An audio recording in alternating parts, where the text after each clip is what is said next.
जय श्री कृष्णा भाई सभी को। तो आज ये क्लास 7th की जो हमारी एनसीईआरटी है, ठीक है जी, क्लास 7th की जो एनसीईआरटी है, जो नया सिलेबस हमारा लगाया गया है मल्हार का, उसकी क्या है भाई, आखिरी क्लास है एनसीईआरटी की।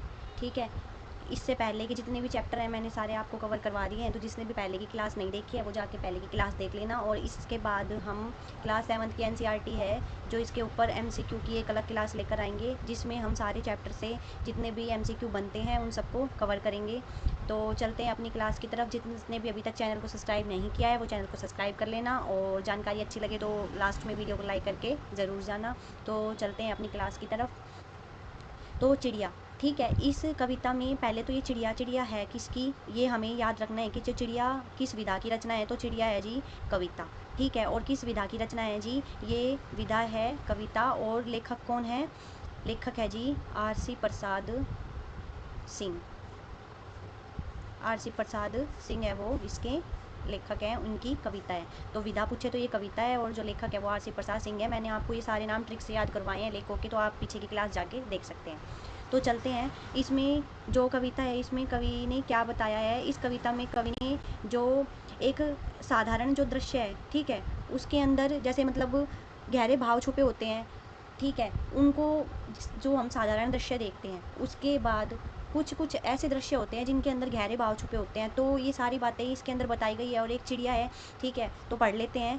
पीपल की ऊंची डाली पर बैठी चिड़िया गाती है। इसमें कवि क्या बता रहे हैं कि जो चिड़िया है वो मधुर गीत है वो गाती है। कैसे गाती है वो सारा हम पढ़ेंगे। यहाँ इन पंक्तियों को भी आपको ध्यान रखना है, क्योंकि वो पंक्तियाँ देके पूछ सकता है कि कौन सी कविता की पंक्ति है, या फिर इस पंक्तियों के जो लेखक हैं वो कौन है। तो मैं इसको एक बार जूम कर देती हूँ, ठीक है जी। तो तुम्हें ज्ञात क्या अपनी बोली में संदेश सुनाती है, चिड़िया बैठी प्रेम प्रीति की रीति हमें सिखलाती है, वह जग को बंदी मानव को मुक्ति मंत्र बतलाती है। तो हमें यहाँ से जो ध्यान रखना है, अब इसकी व्याख्या देख लेते हैं कि ये जो कविता है ये हमारी मल्हार पुस्तक से ली गई है, और इस कविता का नाम चिड़िया है, और इसके रचयिता है वो आरसी प्रसाद सिंह है। और इस कविता में एक साधारण दृश्य को गहरे भावों और संदेश के साथ प्रस्तुत किया गया है, ठीक है। एक साधारण सा दृश्य है जिसमें चिड़िया बैठ के क्या कर रही है, वही पेड़ के ऊपर गा रही है, लेकिन इसके अंदर जो भाव छुपे हुए हैं वो बहुत ही गहरे हैं और वो हमें संदेश देने वाले हैं। तो कभी हमें क्या संदेश देना चाहता है वो हम पढ़ते हैं। तो पीपल के पेड़ की ऊंची डाली पर, पहले तो ये ध्यान रखना है पेड़ किसका है, पीपल का है। यहाँ से पहला ही प्रश्न वो पूछ सकता है कि चिड़िया किस पेड़ के ऊपर बैठकर गा रही है। आरसी प्रसाद जी की जो कविता है उसके आधार पर हमें बताइए। तो हमें ध्यान रखना है कि पीपल के पेड़ के ऊपर, ठीक है। चिड़िया क्या गा रही है, मधुर गीत गा रही है। कवि पाठक से प्रश्न करते हुए कहते हैं कि क्या तुम चिड़िया के गीत को समझ सकते हो, यानी कि आप समझ सकते हो कि चिड़िया बैठकर क्या गा रही है। चिड़िया के गीत में केवल मधुर ध्वनि नहीं बल्कि एक संदेश भी छिपा है। उसका गीत प्रेम और सौहार्द का प्रतीक है। तो यहाँ से ये प्रश्न बन सकता है कि चिड़िया का जो गीत है उसको किसका प्रतीक बताया गया है। तो उसको प्रेम और सौहार्द का प्रतीक बताया गया है। मोस्ट इम्पोर्टेंट, यह हमें जीवन में प्रेम, शांति और सौहार्द की शिक्षा देती है। चिड़िया स्वतंत्र पक्षी है, उसे किसी प्रकार का लोभ व बंधन नहीं है। तो चिड़िया को कैसा पक्षी बताया गया है, स्वतंत्र पक्षी, इसलिए वह मानव को मुक्ति मंत्र देती है। तो मुक्ति मंत्र देने वाली कौन बताई गई है, चिड़िया। इसका अर्थ यह है कि वह हमें जीवन की सच्ची स्वतंत्रता, असली शांति का मार्ग दिखाती है। बौद्धिक बंधनों और इच्छाओं में जकड़े हुए मनुष्य को चिड़िया यह सिखाती है कि जीवन को सरल, प्रेम पूर्वक और बंधन मुक्त कैसे बनाया जा सकता है। यानी कि कवि ये बताना चाहता है कि किस प्रकार आज का मानव है वह भौतिक जो पदार्थ है उनकी तरफ ज़्यादा आकर्षित रहता है, ठीक है, और उनके जो बंधनों में है वो जकड़े रहता है। लेकिन यहाँ चिड़िया के माध्यम से जीवन को किस प्रकार हम सरल बना सकते हैं, प्रेम पूर्वक अपने जीवन को आनंद और शांति के साथ जी सकते हैं, ये बताना आरसी प्रसाद जी का उद्देश्य है इस कविता के माध्यम से। तो आगे हम चलते हैं। वन में जितने पंछी हैं खंजन, कपोत, चातक, कोकिल, काक, हंस, शुक आदि वास करते हैं सब आपस में हिलमिल। सब मिलजुल कर रहते हैं वे, सब मिलजुल कर खाते हैं। आसमान ही उनका घर है जहाँ चाहते जाते हैं, ठीक है। तो यहाँ क्या बताया गया है, जहाँ चाहते जाते हैं। सबसे पहले तो यहाँ स्वतंत्रता की बात कर दी गई है कि जो पक्षी हैं वो उन्मुक्त होते हैं, ठीक, उन्मुक्त होकर अपने जो स्वतंत्रता के साथ आकाश में विचरण करते रहते हैं, उन्हें किसी प्रकार का कोई वो नहीं होता, भय नहीं होता, ठीक है। तो चलते हैं वो क्या बताते हैं। तो इसमें वो क्या बताना चाहते हैं कि कवि इन पंक्तियों में पक्षियों के जीवन का सुंदर चित्रण कर रहा है। यही तो बता रहा है वो, पक्षियों के सारे पक्षियों के नाम बताए हैं उन्होंने, जो कि हम आगे पढ़ेंगे। तो उनके जीवन का सुंदर चित्रण कर रहा है। कवि बताते हैं कि जंगल में क्या है भाई, अनेक प्रकार के पक्षी हैं। तो हमें याद रखना है, तो खंजन, ठीक है, कबूतर, चातक, कोयल, कौवा, ठीक है, हंस, तोता। ठीक है, ये सभी प्रकार के जो जीव हैं मतलब पक्षी हैं वो प्रेम पूर्वक मिलकर रहते हैं और उनके जीवन में कोई झगड़ा और द्वेष नहीं है। मतलब पक्षियों को किसी से किसी प्रकार की कोई जलन नहीं होती, कोई ईर्ष्या नहीं होती, कोई द्वेष नहीं होता। वो क्या होते हैं, वो आपसी भाईचारे और सहयोग की भावना के साथ रहते हैं, मिल बांट कर भोजन करते हैं। देखा होगा कभी पक्षियों को चुगते हुए, ठीक है, तो वो क्या करते हैं, सब मिलकर ही तो चुगते हैं जब दाना डालते हैं। तो कवि यह बताता है कि पक्षियों के पास कोई सीमित घर नहीं होता, पूरा आसमान ही उनका घर है। वे पूर्णतः स्वतंत्र होते हैं, जहाँ चाहें बिना किसी रोक टोक के साथ उड़कर जा सकते हैं। आगे चलते हैं।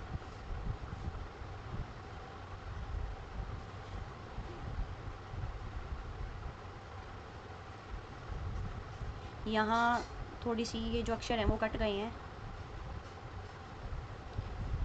यहाँ रहते आएगा भाई, मैं लिख देती हूँ। रहते जहाँ वहाँ वे अपनी दुनिया एक बसाते हैं, दिन भर करते काम, रात में पेड़ों पर सो जाते हैं। उनके मन में लोभ नहीं है, पाप नहीं, परवाह नहीं, जग का सारा माल हड़प कर जाने की भी चाह नहीं।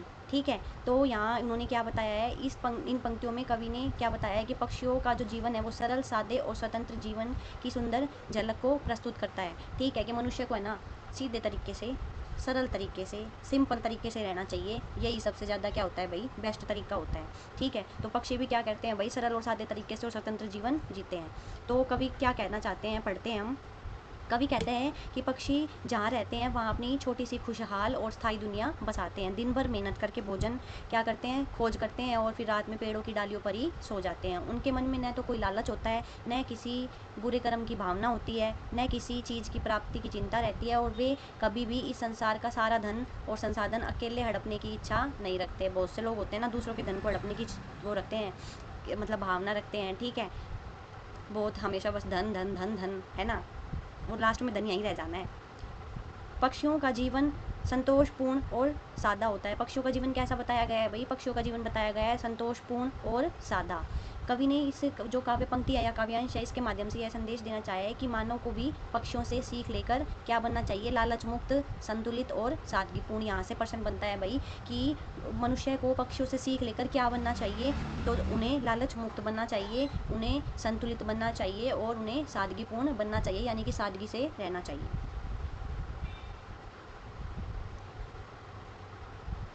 जो मिलता है अपने श्रम से उतना भर लेते हैं, बच जाता है जो औरों के हित में उसे छोड़ वे देते हैं। सीमाहीन गगन में उड़ते निर्भय विचरण करते हैं, नहीं कमाई से औरों की अपना धन वे भरते हैं। ठीक है, कभी देखा है पक्षियों को, जब उन्होंने जितना दाना चुग लिया उसके बाद ऐसे होता है कि भाई पंखों में समेट के और ले जाते हैं कि भाई हमारा हो गया आज का कोटा पूरा और हम चलते हैं। उनको जो अपना दाना है सारों को समेट लेते हैं, आगे खाएंगे नहीं करते ना, वो औरों के लिए छोड़ के चले जाते हैं।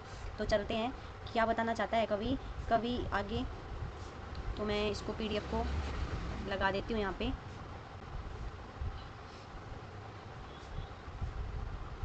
तो इन पंक्तियों में आगे कवि ये बताना चाहता है कि, एक मिनट, इन पंक्तियों में कवि पक्षियों की संतोषपूर्ण और स्वावलंबी और निस्वार्थ जीवन शैली की सराहना करते हैं कि पक्षियों का जो जीवन है वो संतोषपूर्ण होता है। ठीक है, यहाँ से प्रश्न भी बनेगा, संतोषपूर्ण, स्वावलंबी और निस्वार्थ जीवन शैली। ठीक है, कवि कहते हैं कि पक्षी केवल उतना ही ग्रहण करते हैं जितना अपने श्रम से अर्जित करते हैं। वे मेहनत से प्राप्त भोजन ही खाते हैं, यदि कुछ बच जाता है तो उसे दूसरों के हित के लिए छोड़ देते हैं, अपने साथ संग्रह नहीं करते। पक्षी सीमाहीन आकाश में स्वतंत्रतापूर्वक उड़ते हैं, निर्भय होकर विचरण करते हैं। वे कभी भी दूसरों की कमाई परिश्रम पर निर्भर नहीं रहते, न ही किसी और की मेहनत से अपना जीवन यापन करते हैं। इसी कारण उनका जीवन ईमानदारी, आत्मनिर्भरता, संतोष का आदर्श उदाहरण बन जाता है। तो पक्षियों का जीवन इंपॉर्टेंट, पक्षियों का जीवन किसका उदाहरण बन जाता है, तो ईमानदारी, आत्मनिर्भरता और संतोष। ठीक है, इन पंक्तियों के माध्यम से मानव को यह संदेश देना चाहते हैं कि उसे भी पक्षियों से प्रेरणा लेकर ईमानदार बनना चाहिए, परोपकारी बनना चाहिए और संतोष के साथ अपने जीवन को व्यतीत करना चाहिए। ज़्यादा हाय हाय नहीं करनी चाहिए पैसे की। वे कहते हैं, मानव सीखो तुम हमसे जीना जग में, हम स्वच्छंद और क्यों तुमने डाली है बेड़ी पग में। वो कहते हैं कि हम तो स्वच्छंद है और क्यों तुमने अपने पैरों में क्या डाल लिया है, वही बेड़ी को डाल लिया है। तुम देखो हमको फिर अपनी सोने की कड़ियाँ तोड़ो। ठीक है, ओ मानव तुम मानवता से द्रोह भावना को छोड़ो। पीपल की डाली पर चिड़िया यही सुनाने आती है, बैठी भर हमें चकित कर गा कर फिर उड़ जाती है। तो इसमें आगे कवि ने क्या बताया है, हम पढ़ते हैं इसकी व्याख्या। तो इन पंक्तियों के माध्यम से चिड़िया है वो मनुष्य को क्या संदेश देती है, मनुष्य से आग्रह करती है कि वह अपने जीवन को देखे और उसे सुख उसे सीख ले। यानी कि क्या करे भाई, वो मनुष्य को अपने जो जीवन है उसको देखना चाहिए और जो भी गलतियाँ की है जीवन में उससे क्या लेनी चाहिए, सीख लेनी चाहिए। ये हमें कवि बताता है। तो कवि के अनुसार चिड़िया मनुष्य को संबोधित करती हुई कहती है कि स्वच्छंद और स्वतंत्र जीवन जीना चाहिए हमें। ठीक है, वो कैसा जीवन जीती है, पहले तो वो ये बताती है कि मैं कैसा जीवन जीती हूँ, तो मैं स्वच्छंद और स्वतंत्र जीवन जीती हूँ। ठीक है, और उसका जीवन स्वाभाविक है। ठीक है, जिसमें प्रेम है, संयोग है और सौहार्द की भावना है। चिड़िया मनुष्य से आग्रह करती है कि वह भी अपने सोने की कड़ियों, यहाँ पे चिड़िया ने क्या आग्रह किया है कि इसको तोड़ने की बात कही है, तो सोने की कड़ियों को तोड़ने की बात कही है। भौतिक सुखों और लोभ तथा स्वार्थ के बंधन तोड़ दे और साथ ही वह क्या करे, मानवता के विरुद्ध मन में पनप रहे देश, हिंसा और नफरत की भावना का क्या करे, त्याग करने का संदेश देती है। पीपल की डाली पर बैठकर चिड़िया क्या करती है, घड़ी भर के लिए यह सच्चा और सार्थक संदेश देती है और फिर उड़ जाती है। जैसे प्रकृति अपने कार्य में निरंतर व्यस्त रहती है, वैसे ही चिड़िया अपने सहज कर्म में लग जाती है, किंतु उसका दिया गया यह संदेश मनुष्य को सोचने पर विवश कर देता है। ये पंक्तियाँ हमें प्रकृति से सीखने और स्वतंत्रता, प्रेम और मानवता की ओर लौटने की प्रेरणा देती है कि मनुष्य को क्या करना चाहिए। मनुष्य को स्वतंत्रता, ठीक है, प्रेम और मानवता के साथ अपना जीवन बिताना चाहिए, ना तो किसी को परेशान करना चाहिए, बल्कि क्या करना चाहिए, देश हित में अपने कार्य को करना चाहिए। ये है मीरा के पद, हमारा लास्ट चैप्टर। और इसकी जो कवित्री है वो कौन है भाई, मीराबाई। मीराबाई के विषय में इंपॉर्टेंट फैक्ट हम पिछली क्लास में पढ़ चुके हैं, जिसने भी वो क्लास नहीं देखी हो जाके देख लेना। और हम चलते हैं, सबसे पहले प्रश्न एक तो बनता है, मीरा जो है वो कि कौन से काल की कवि है, कवित्री है, तो ये भक्ति काल की कवित्री है, हमें ध्यान रखना है। और इनकी जो भक्ति है वो सगुण भक्ति है, ये भी याद रखना है। और इनके जो आराध्य देव हैं वो कृष्ण हैं। इन्होंने अपने जो आराध्य और अपने पति माना है, वो किसको माना है भाई, कृष्ण को माना है। तो हम अब ये उन्हीं को समर्पित करके सभी पद लिखती है। तो बसों मेरे नैनन में नंदलाल, मोहिनी मूर्ति सांवरी सूरती, नैना बने विशाल, अधर सुधारस मुरली राजती, उर वैजंतीमाल, शुद्र घटिका कटी तट शोभित, नुपुर शब्द रसाल, मीरा के प्रभु संतन सुखदाई, भक्त वत्सल गोपाल। ठीक है, तो नैनन का अर्थ है आंखें, नंदलाल यानी कि श्री कृष्ण, मोहिनी यानी कि सुंदर, विशाल यानी कि बड़े, अदर यानी कि होठ, कई बार पूछ लेता है इसलिए करवा रही हूँ, सुधा अमृत। उसके बाद राजती यानी कि सजना या विराजना, उर का मतलब हृदय, माल मतलब माला, शुद्र छोटी, घटिका घंटी।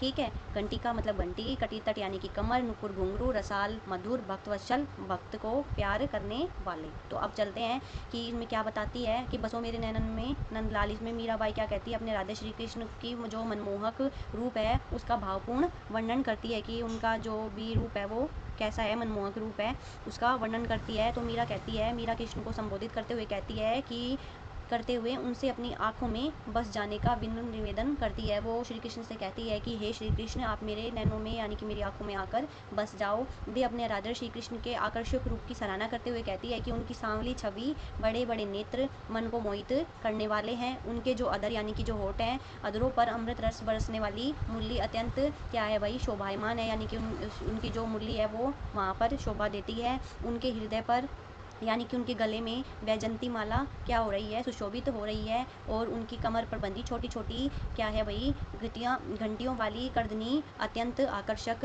लगती है। उनके पैरों के बंधे नुपुर मधुर ध्वनि उत्पन्न करते हैं। अंत में मीरा कहती है कि ऐसे ही श्री कृष्ण उनके क्या है भाई, आराध्य हैं, जो इतने सुंदर हैं, इतने मनमोहक हैं, मन को हरने वाले हैं। ठीक है, जो सुख देने वाले हैं, जो संतों को सुख देने वाले हैं, भक्तों से प्रेम करने वाले हैं, और गोपाल स्वरूप वे क्या करते हैं भाई, सभी की रक्षा करने वाले हैं। गोपाल, श्री कृष्ण को गोपाल क्यों कहा जाता है भाई, क्योंकि वो क्या करते हैं भाई, गायें चराते हैं, गायों का पालन करते हैं, इसलिए गायों को पालन करने वाले हैं, इसलिए उन्हें क्या कहा जाता है भाई, गोपाल कहा जाता है। आगे चलते हैं।